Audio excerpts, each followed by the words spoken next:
Nggih, mangga. Siap, Pak Haji. Assalamualaikum warahmatullahi wabarakatuh. Waalaikumsalam warahmatullahi wabarakatuh. Alhamdulillahi wa kafa wassalatu wassalamu ala sayyidina Mustafa wa ala alihi wa sahbihi ahli sidqi wal wafa. Bersyukur kepada Allah Subhanahu wa taala kembali dipertemukan dalam satu majelis ilmu salah satu taman surga. Kajian terakhir dari ketika saya di Nabawi, Dr. Ariful Bahri mengatakan ketika melihat orang berebut masuk ke dalam raudhah. Raudhah itu ya taman surga gitu kan. Taman surga yang diturunkan di bumi. Itu namanya raudhah. Setiap orang yang masuk ke raudhah pasti kalau dia tulus ikhlas meneteskan air mata, benar-benar mencari ridho Allah. Di antara tempat untuk ijabah berdoa itu ya raudhah itu tadi, baina baiti wa mimbari, antara rumahku dan mimbarku kata Nabi. Disitulah raudhah, tempat Nabi ngajar. Nah, Dr. Ariful Bahri mengatakan melihat fenomena seluruh umat manusia, seluruh dunia rebutan masuk raudhah, gitu kan. Sekarang itu pakai tasrek ya. Tasrek itu bisa dari yayasan di Saudi atau dari aplikasi Nusuk namanya. Ya kan Tajir ya. Kalau dulu mungkin zaman Pak Haji Olik naik haji masuk ke raudhah bebas, sapa ulu bisa, pinter selimpat-selimpatnya bisa. Nah sekarang udah nggak bisa kalau belum terdaftar di online. Jadi kita daftar dulu jauh-jauh hari, kalau udah ada datanya baru bisa masuk. Sehingga orang itu seakan-akan bertaruh nyawa pun siap demi bisa masuk ke raudhah. Karena pasti ketika di dalam raudhah itu kita akan berasa di dunia lain gitu. Ketenangan yang tidak bisa kita bayangkan.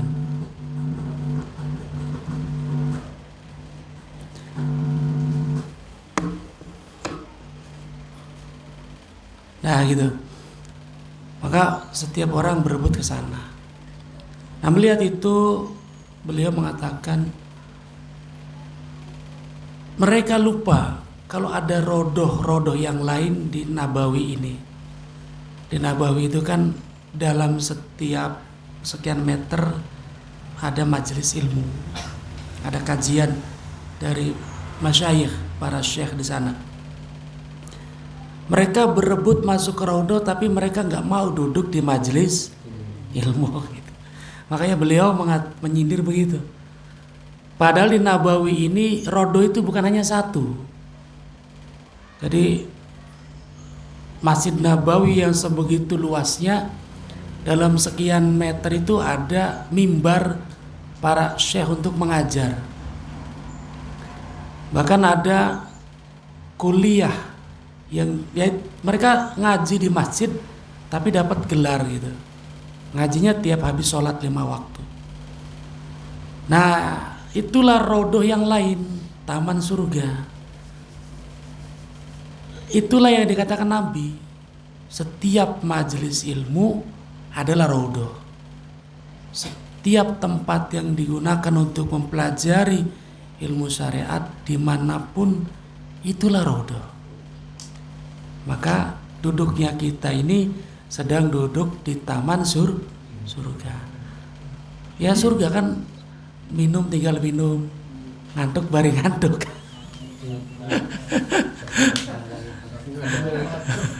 Peragat minum, peragat ngantuk tinggal dahar. Surga kan, pahala dapat. Cari di mana itu? Untung warung ilmu dapat, ya itulah taman surga. Maka bersyukur kita masih dimudahkan langkah kaki kita untuk bisa terus menghadiri majelis-majelis ilmu dimanapun berada. Gak mesti di sini, dimanapun, di majelis setengah santri ya taman surga kalau ada kajian ilmunya. Gitu kan. Baik, Bapak yang dirahmati Allah, ada ayat Quran yang populer semua hafal gitu ya. La tahzan innallaha ma'ana. Ini dipopulerkan oleh A'id Al-Qarni dalam bukunya yang menjadi bestseller gitu ya. Itu tahun berapa tuh? Menjadi booming ya. Dari semua usia, remaja, SMA, bagi yang hobi baca. Yang nggak hobi baca sih nggak akan kenal dengan buku itu gitu. Ya. Itu A'id Al-Qarni dari Saudi ya, dari desa Al-Qarn di provinsi Al-Qasim. Makanya Al-Qarni dari desa Qarn. Nah, beliau mengangkat satu ayat tapi dijadikan satu buku gitu. Satu ayat dijabarkan, ditafsirkan, dijabarkan menjadi satu buku yang sangat tebal. Buku aslinya berbahasa Arab. Di Timur Tengahnya pun itu bestseller. Diterjemahkan masuk Indonesia pun bestseller juga. Cuma mengutip satu ayat, tapi dengan penjelasan dari semua aspek. Kurang lebih artinya, jangan pernah kau merasa sedih karena sesungguhnya Allah bersama kita. Jangan pernah kau merasa sendiri, Allah bersama kita. Jangan pernah kau khawatir, Allah bersama dengan kita. Kalau orang merasa sedih, khawatir, menderita, dia nggak mengenal Allah. Dia nggak melihat, nggak musyahadah akan adanya Allah. A'id Al-Qarni itu dari Salafi, tapi penjelasannya mencakup ke tasawuf, tapi nggak mengakui tasawuf. Karena Salafi kan no tasawuf. Ya, padahal tasawuf itu ya itu tadi, qanaah, ifa, sabar. Isi tasawuf kan itu. Mereka lebih mengenai tazkiyah, pembersihan hati. Ya, nama isi yang sama, nama yang berbeda. Namanya Itramol, Sanmol, Ternik, isinya paracetamol juga. Tazkiyah apa isinya ya tasawuf itu gitu kan. Pembersihan hati. Maka Ibnu Athaillah secara gamblang menjabarkan tentang makna ayat di atas yang akan kita kaji pada malam hari ini. Karena wis dadi fitrah manusia, anak susah, anak senang. Ada kaya, ada miskin. Ada sukses, ada jatuh. Kadang di atas, kadang di bawah. Itulah manusia. Gak ada orang di atas terus hidupnya, enggak. Lamun jari iklan Citato mah, life is never flat. Hidup itu nggak pernah datar. Makanya Citato kan bergelombang. Baka les datar. Yulok jajan les boten Pak Haji.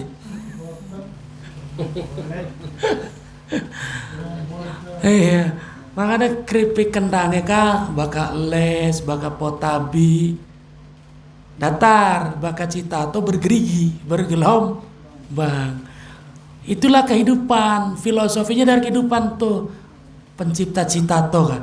Life is never flat. Flat itu datar. Hidup tidak pernah datar. Udah, kaidah tuh. Maka nggak mungkin kita berharap hidup itu baik-baik saja. Sehat, baik sugi, baik Firaun. Sehat baik, sugi baik, senang baik Firaun. Kalau orang masih disayang Allah mah sekian sehat, ulah narap sakit, sekian nah iya, sekian duit akeh, minggu depan oh munjuk Pak Haji ya. Itulah kehidupan. Dinakin akur karo istri rong jam maning tukaran bisa. Arep baka arep ngaji ku diberesi dikit dagangan dianjing-anjingaken. Apa diberesi aja keloyong-keloyong bae. Karena banyak keluhan juga kan. Mungkin bapak-bapak semangat ngaji. Istri kan turun tentu. Ngaji bae tekang bengi. Aduh. Gua awane ngantuk kayak menggawe. Apa mana istri rada ngerti stitik tapi ngaji tauhid aja jero-jero. Kone mantak melarat beli yang mola aja. Aduh, ana sih mengkonon gue kabare.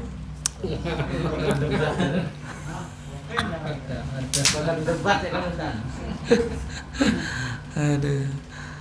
Baik. Karena pemahamannya separuh, belum cinta. Man ahabba syai'an fahuwa abduhu.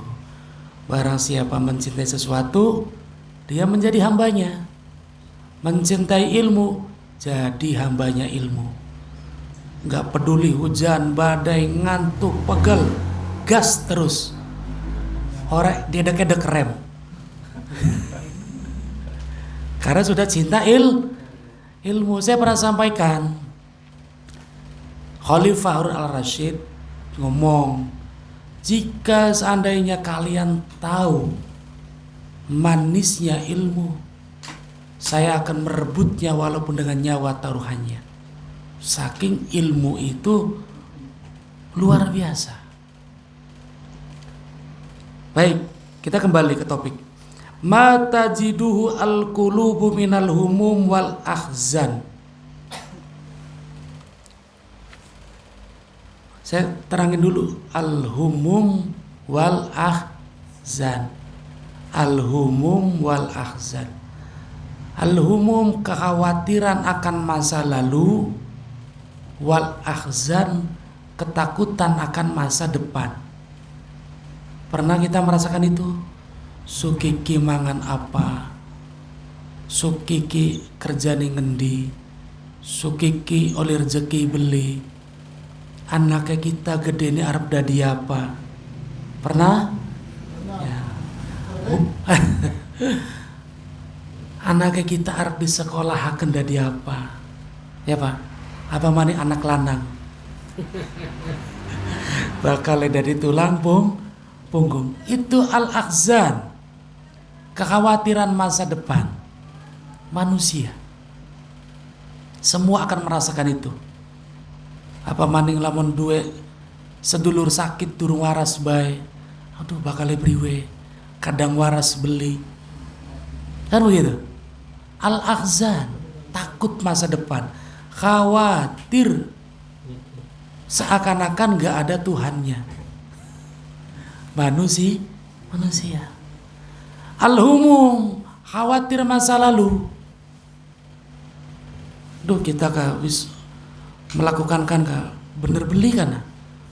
Sawah ki wis di garam tepat beli kan? Kurang beli kan? Bakal panennya bagus beli. Selalu dikaitkan dengan usahanya dia, pemikirannya dia, usahanya dia, ikhtiarnya dia, ilmunya dia. Semua dikaitkan dengan makhluk. Maka hidupnya gak tenang.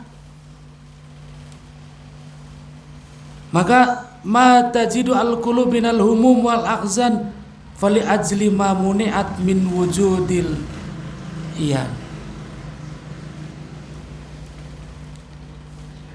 tidak akan hati itu menemukan al-humum wal akhzan.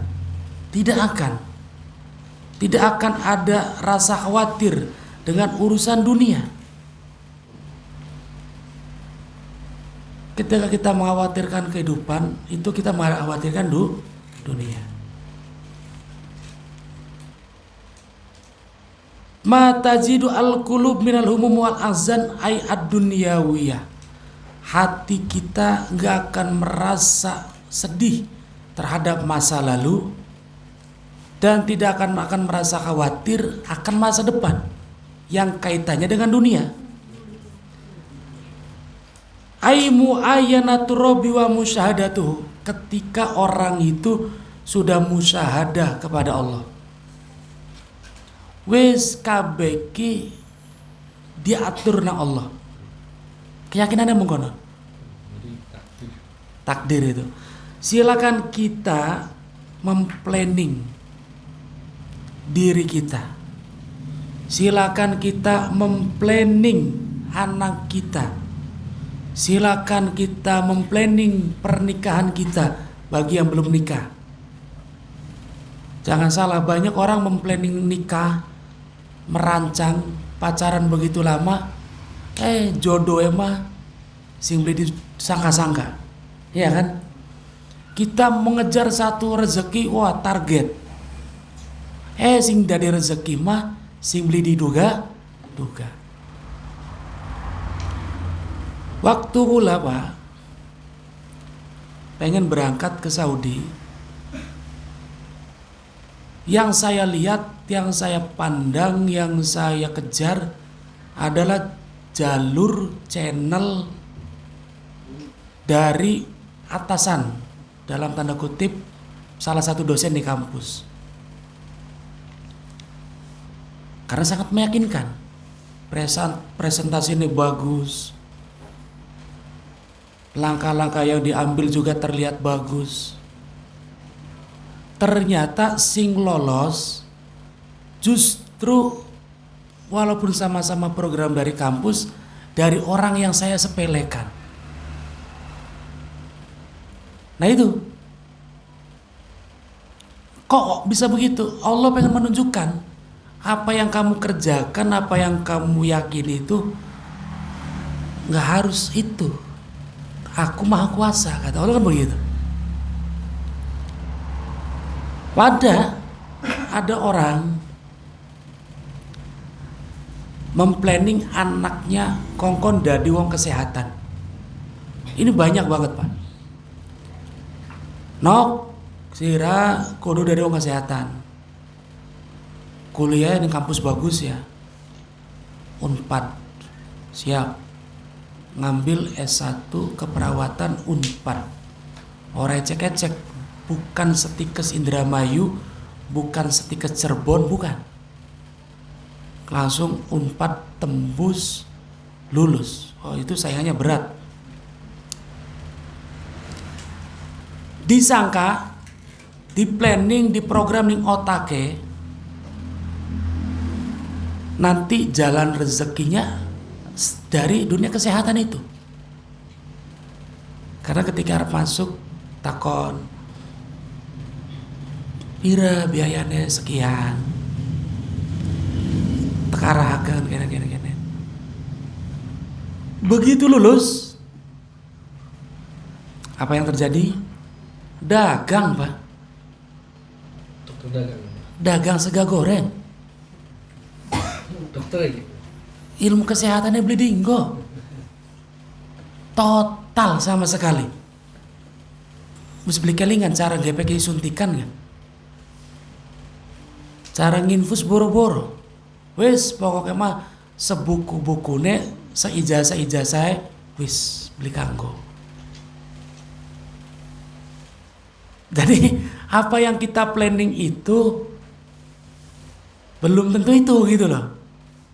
Maka gak usah khawatir. Dah, kalau mau belajar, mau kuliah, mau apa, ketika kita mengarahkan anak, niatkan mencari ilmu. Dah, itu aja. Jangan diniatkan nanti kamu, pokoknya kamu harus jadi dokter yang PNS. Pokoknya kamu harus jadi guru PNS. PNS bi obsesi nih. Pokoknya kamu harus berangkat ke luar negeri. Enggak keluar negeri kamu miskin hidupmu. Gitu-gitu aja. Nah begitu. Itu belum tentu. Itu namanya al-ahzan. Kekhawatiran akan masa depan. Silakan kita bekerja, kita berencana, kita berikhtiar, hasilnya jangan ditentukan, jangan dikhawatirkan. Ikuti alur kehidupan. Ikuti jalan yang Allah gariskan. Gitu kan? Yang ada sih. Apa punya cita-cita jadi ahli mesin. Gitu kan? Sampai melu ning gurune gitu kan, pulang sekolah. Sampai wis pintar ahli mesin duwe LPK bisa. Wis akeh kliennya malah beli kiang.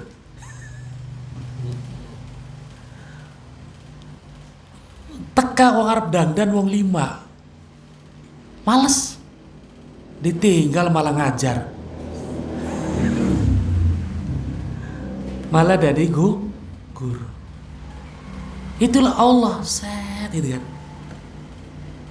Wah, itu ada proyek nih harus saya kejar.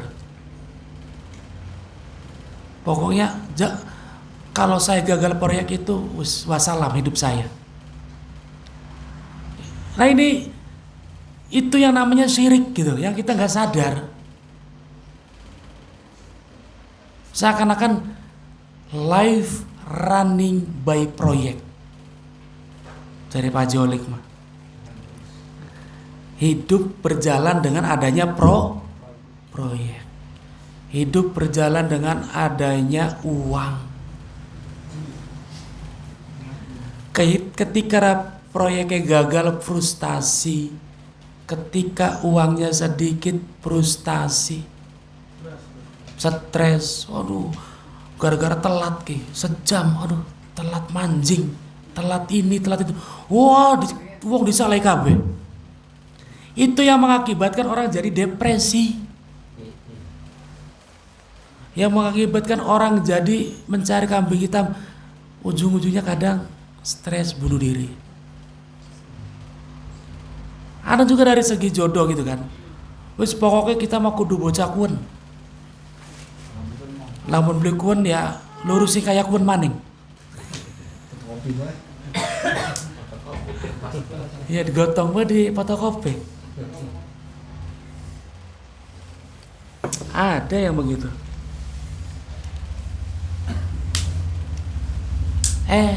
Ternyata bukan dia yang terbaik. Maka jangan al-ahzan, Pak. Jangan terlalu khawatir masa depan. Wis tugas kita tuh ngabdi ning Allah sebener-bener. Salat 5 waktu sing bener, ibadah sing bener, semua yang kaitan dengan ibadah sing bener. Selebihnya urusannya Gusti Allah. Apa ajar Gusti Allah? Dalam sebuah diskusi mengatakan, yang aku tuntut dari kamu itu menjadi hambaku yang seutuhnya. Biarlah selebihnya itu menjadi urusanku. Biarlah selebihnya menjadi bagianku. Gitu kan? Itu Allah yang ngomong. Bakal si ngomong bupati kita kok sih yakin ya? Ngomong Prabowo kok sih yakin? Makan gratis ya yakin? Yakin bisa kok sih? Tapi giliran Allah sih ngomong, saya yang menjamin rezeki. Kok yakinnya separuh-separuh gitu? Sholat 5 waktu, tangi bengi tahajud, sholat duha, baca Quran. Dah, selebihnya silakan. Wala tansa nasibaka minad dunya. Bekerja. Jangan karena mencari rezeki melupakan yang memberi rezeki. Fatal wis.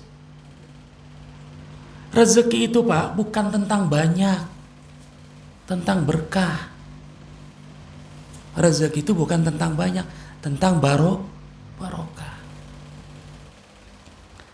Baik, kita lanjut. Siapa orang yang khawatir dengan masa depan, bersedih dengan masa lalu? Setiap orang pasti pernah punya masalah, dan masa lalu orang tidak selalu bahagia. Setuju? Setuju ya? Ya apa maning sing duitnya pas-pasan, akeh ngenes ya kayaknya. Bukan pas banget. Mobil pas. Pas. Iya, pas-pasan, pas-pas ya Pak. Ketika masa lalu seseorang itu tidak sesuai harapan, banyak orang yang bersedih. Karena tidak melihat Allah, tidak musyahadah, menyesali masa lalu itu hanya akan menghambat turunnya nikmat di masa datang. Ini penting.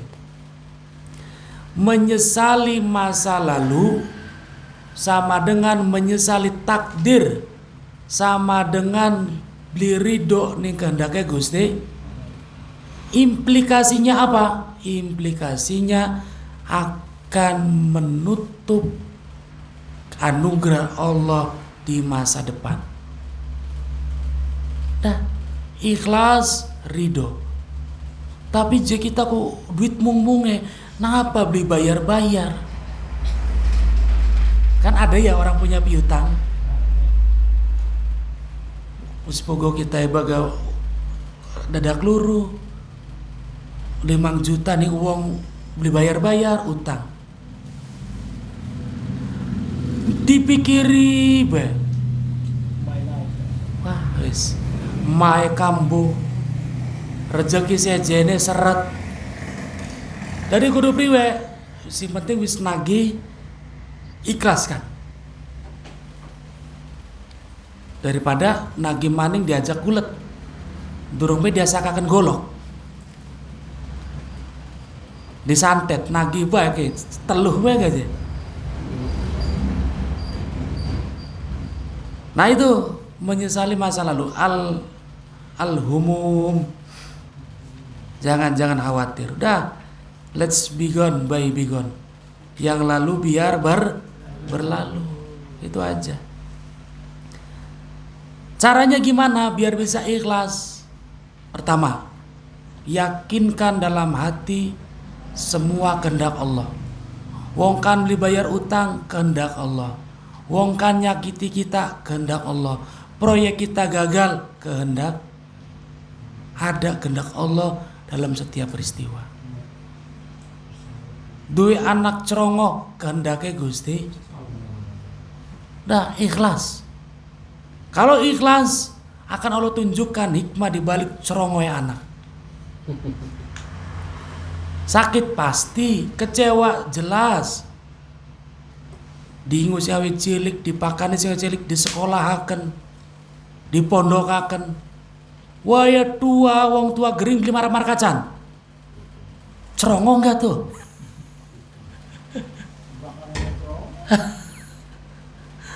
Kudu diajakan kandang kalkul aja.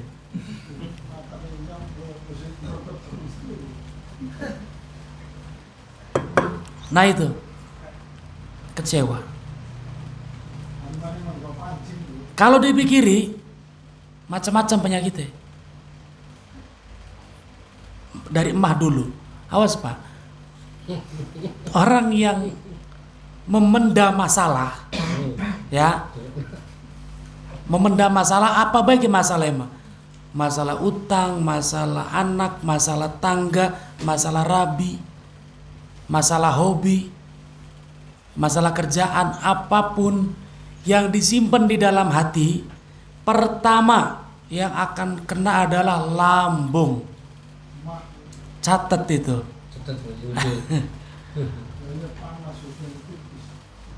Karena ketika pikiran jalan, sekresi, ada ekresi, ada sekresi. Kalau ekresi, pengeluaran zat tubuh yang sudah gak terpakai, uyu, BAB, keringat, ekskresi. Kalau sekresi, pengeluaran zat tubuh yang masih dipakai, namanya sekresi. Sekresi asam lambung keluar, itu masih dipakai tuh, nggak dibuang untuk mencerna makanan. Pulane bagian kita mangan segak dikunyah sepisan gak, metu mah angger ancer, ya kan, ajur metu, karena ada asam lambung. Cuma sing keras-keras ya beli kayak bijil gitu kan. Asam lambung nggak mampu.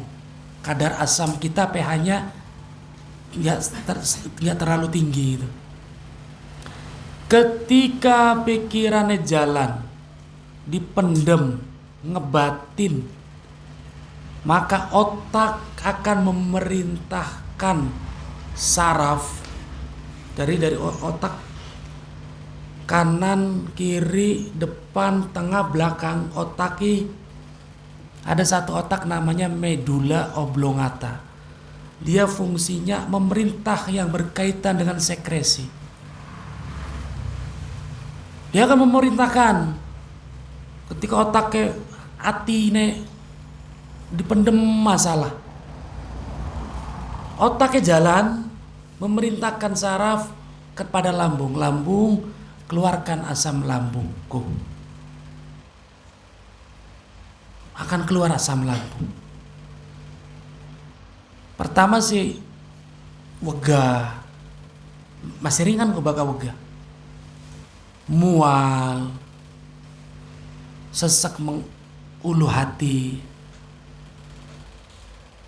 Kalau asam lambung terus tinggi, lambungnya bisa bocor. Koreng lama-lama bocor. Kronis lambung bocor, telu. Wong kakean pikiran. Wes, yang kedua, penyakit apa yang akan diderita? Pembengkakan jantung. Gampang. Wes aja dipikiri wong udah tampil nyaur beli kita ambruk ya kan.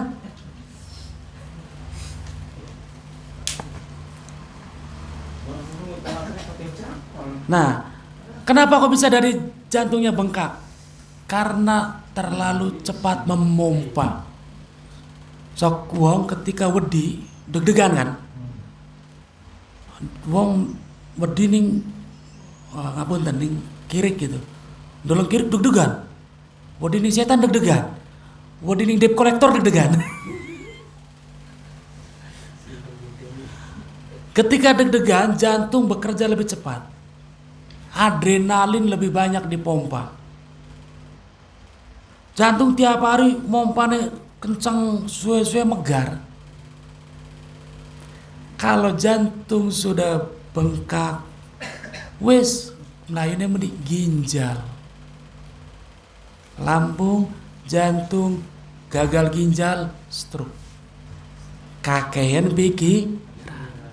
Pulane kula sering ketemu uang sing sakit rabine bertahun-tahun sing mati ngulu lakine.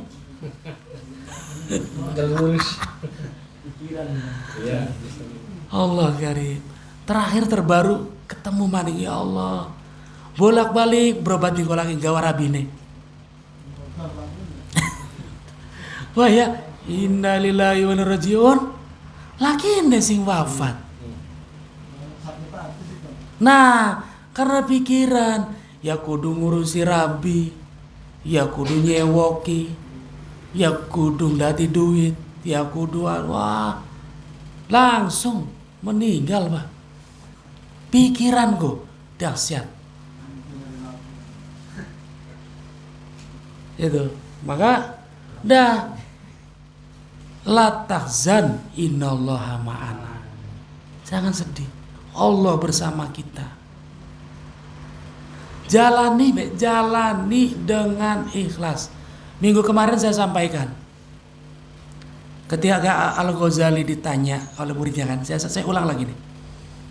Wahai guruku, berikanlah saya pesan untuk saya mengarungi kehidupan. Karena wis tutup mondoke. Berpegang teguhlah pada keikhlasan. Semua aspek. Bukan hanya dalam sholat, ibadah, mahdoh. Dalam kita menjalani kehidupan. Disakiti ing ikhlas. Aja diajakan ing hati. Gila-gila payah sedulur. Wis tek baiki angger bae. Selalu membunuh karakter saya. Menjatuhkan saya. Singkane mah beli mikiri orang ning kita. Kita emang mikiri be. Dah berbahaya juga tuh. Dalam hikmah yang sebelumnya saya sampaikan juga, orang yang bisa sabar dan ikhlas atas kelakuan seseorang yang menyakiti kita, maka akan mengurangi sakitnya sakaratul maut. Nah, ngapunten, dua hari lalu datang orang ke Pak Kiai, ke Abi, minta air. Lagi najan. Jaluk banyu. Suki kini marak maning. Durung meninggal bae. 2 hari sakaratul maut. Barang mau esok kakak Nabi. Saya itu. 2 hari kan? 3 hari malah kok. Kita beri terakhiran mimpi lupa ya. Ada makan. 3 hari Pak sakaratul maut. Bayangin. Sakitnya sakaratul maut itu seperti diiris dengan 700 pedang. 700 pedang digesrekakan ing awak. Ku mau sakaratul maut ku. Wis aja geger neraka dikit ya. Geger sakaratul maut be.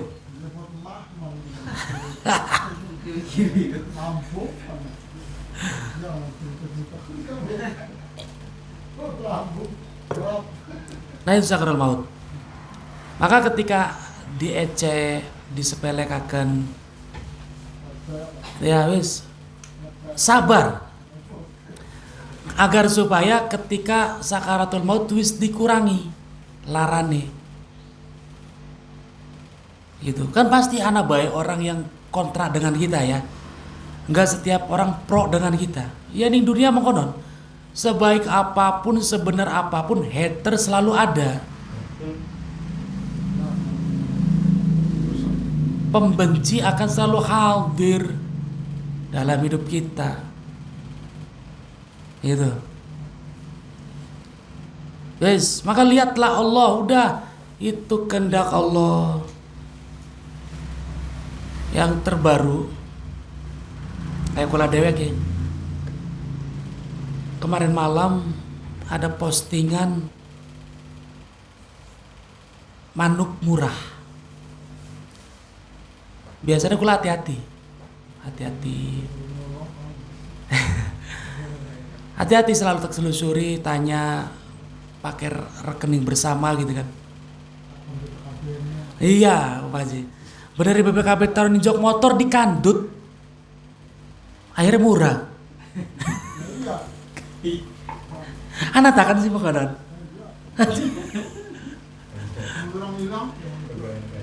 Anak Pak Haji ya? Tadi kayak motor bodong ya. Nah itu. Biasanya hati-hati. Motor ya BPKB taruh ning jok. Kun mah sing eretan marani Telaga Sari bega dikandut. Surat-surat motor ke. STNK gede kulit aja. Wah. Nah, kayak kula aku mau konon postingan. Wah, murah. Ayo Pak aja. Saya kirim malam ini asal transfer sekarang. Ya aku kalau bukan Allah yang menghendaki, biasanya gak teliti, langsung transfer be. Jam 12 malam ada WA lagi. Pak, saya dari travel, ada paket buat Bapak. Nanti minta Sherlock alamat. Saya dari Bandung. Kan nyambung dengan pesanan. Bayarnya sekarang Pak, ditransfer. Biasanya kan teka barang, saya bayar. Oh bener Ki Wong, berarti pernah ngaji Ki Wong Ki. Aja COD berarti kan. Transfer, set. Sir, jam itu standby gerbang ya. Anak paket. Standby ini kan Nasir. Jam itu, jam 8, jam 9 beli teka-teka paket. Tak telepon harus beli aktif. Penjualnya beli aktif, uang travelnya beli aktif. Satu orang yang sama. Ya wis, tarik nafas, istighfar. Aja dipikir, ikhlaskan. Bener deh.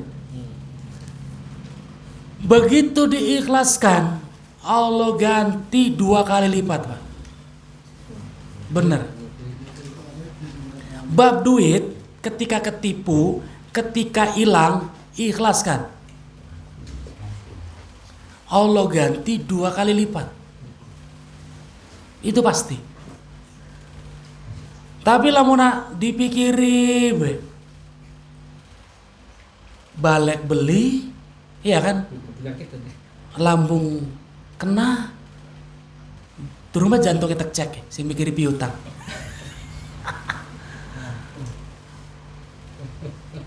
Rezeki masa depan terhalang. Naudzubillah min dzalik. Maka kembali lagi la tahzan. Saksikan Allah, lihat Allah, ada kehendak Allah, ada kekuasaan Allah. Wa ila lam yasul indahum wala khuzna ala fawati syai'un minad dunya. Orang kalau sudah bisa melihat kehendak Allah dalam segala sesuatu, tidak ada kesedihan dalam urusan dunia. Baik yang sudah lewat ataupun yang akan datang. Panen gagal, wis ada kehendak Allah. Ya kaya jika Ustadz modalnya oleh utang, ikhlas. Ada Allah kan? Ikhlas. Allah ganti. Tapi lah mau digirimuti baik, tidak move on, udah bahaya. Fawajadana huma min nataji ru'yatun nafsi. Gara-gara kita melihat nafsu kita, tidak melihat Allah. Wa tiyariya bi baqa akhi khadhiha. Dan kita melihat akan tetapnya nafsu itu dalam diri kita.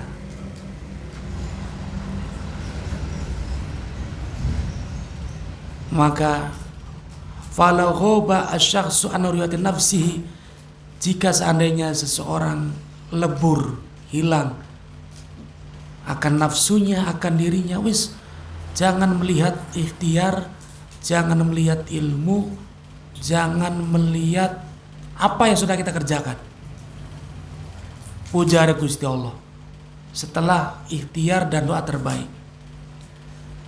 Anu yati nafsi bi muayati sayyidi lakana daimal farhi, pasti orang itu akan selamanya hidupnya santai, bahagia. Kama qala ta'ala la tahzan innallaha ma'ana, seperti yang Allah sampaikan, janganlah kamu bersedih karena sesungguhnya Allah selalu bersama kita. Wallahu a'lam bishawab.